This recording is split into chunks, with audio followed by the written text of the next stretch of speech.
So this is Mark, right? Yes. And where are you from originally? Ohio, I suppose. Ohio. Okay. Originally. All right. Okay. And you live here in Tacoma Park somewhere? Around Columbia. Okay. All right.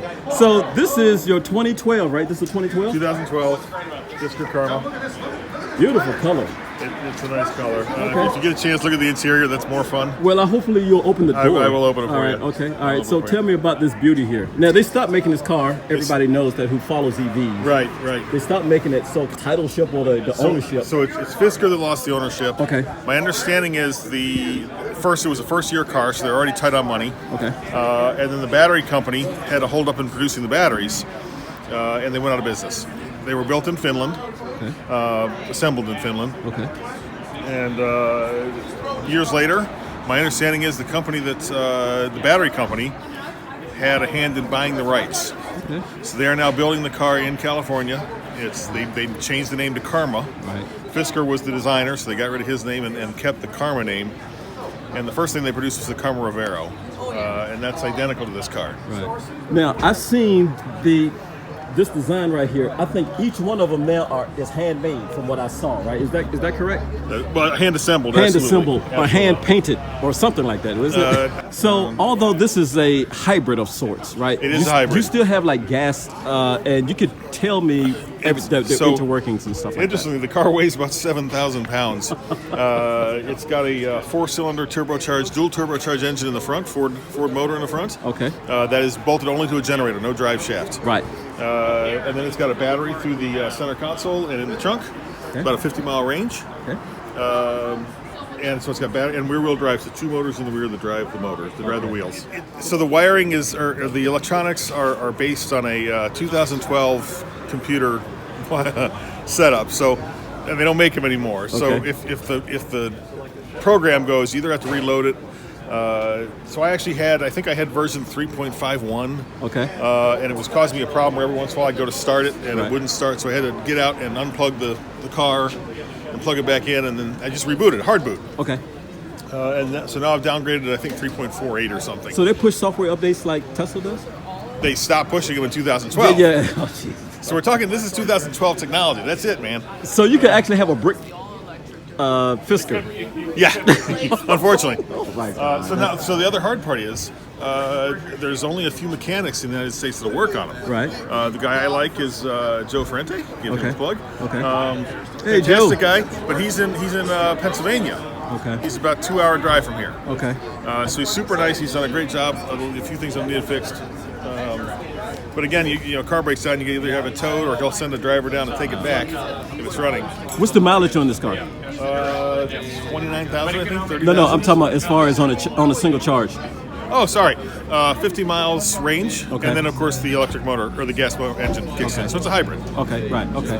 All right, so let's walk through this beauty here. What you got? What you gonna show me? You gonna show me something nice interior? You gonna show me the trunk or the I'll hood? show you the interior. It's all very nice. I mean, under the hood is just standard ice engine. I can But show you that if you want. some people want to see that, Some people want to see that. and Huh? some people might, but I do.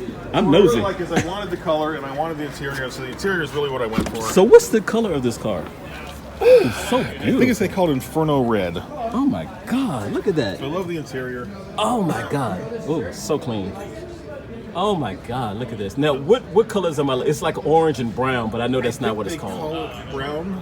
I'm not sure what the interior, the two-tone interior, is an upgrade. Oh, is it? Okay. And how fast have you gotten it up to? I think I'm not supposed to say, am I?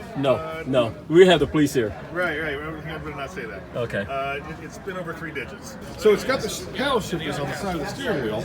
Okay. I got to see if I Those can are fun get because one side, unfortunately, every time you get in, you have to turn on regenerative braking at one of the paddles. So you're talking about here, right That's here. correct. Okay. The other paddle turns on the engine. Oh, you're talking about here? Yes. Where my finger is? Back of the wheel, right. Right.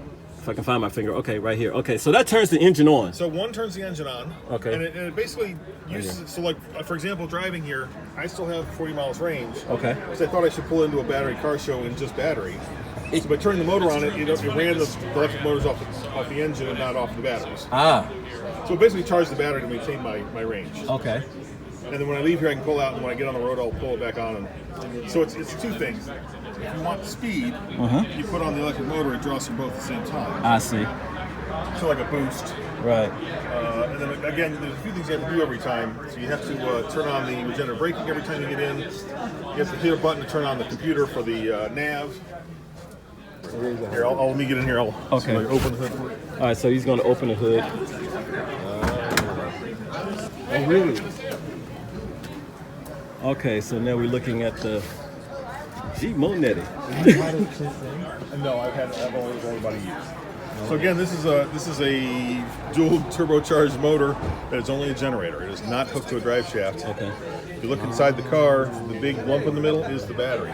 Oh yeah, this long. Yes. Battery. Yes. And I sat in one, and it feels like you're sitting in a canoe. It is a gasoline engine. It only comes on when you want a longer range. So I can drive anywhere. I just keep putting gas in it, just like a Volt. So for me, I happen to work about 20 miles from work. So I get most days. Yeah. So it comes on. I want to make sure I drive it occasionally to run the gas through it and keep things moving. Okay, since you have the only Fisker here, you have a lot of attention, don't you? Love the attention. It's lots of right? attention. In fact, it's a little too much sometimes. I know it I go to is. get out. I go to open the door, and somebody's sitting in my car and scares the heck out of me. They're like, "What is the car? What kind of car is it?" Ah!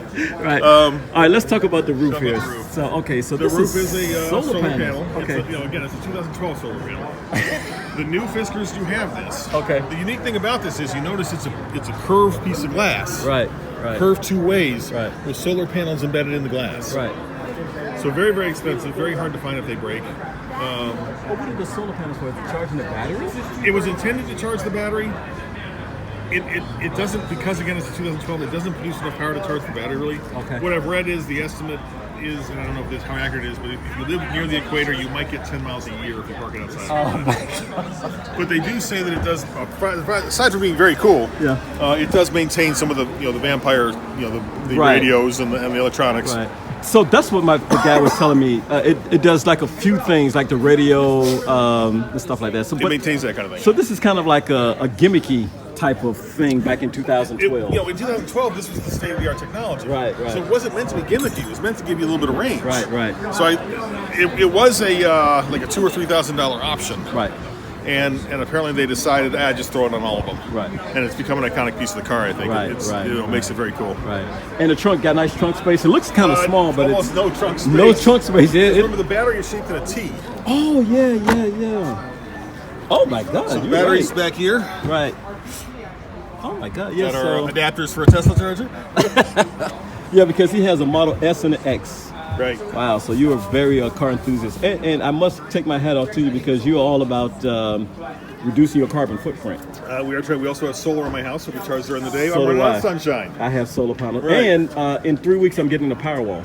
Oh my! Yes. We want one. I got to tell her that. Yes, you do. She'll want to ask more I gotta questions. tell her that. Okay. She's gonna want to meet you to come over and see Yeah, it. yeah, Is okay. this the All new right. one or the old one? Old one, 2012. So thanks a lot. I appreciate it, Mark. Thank you, sir. I will talk to your wife, but this is beautiful. Thank you very and much. this is the second time I've seen one. I saw one almost similar to my color. Is that right? Yeah, yeah, And where I live in Columbia, there's 3 of them I know of: a Okay. white and a gray. Okay.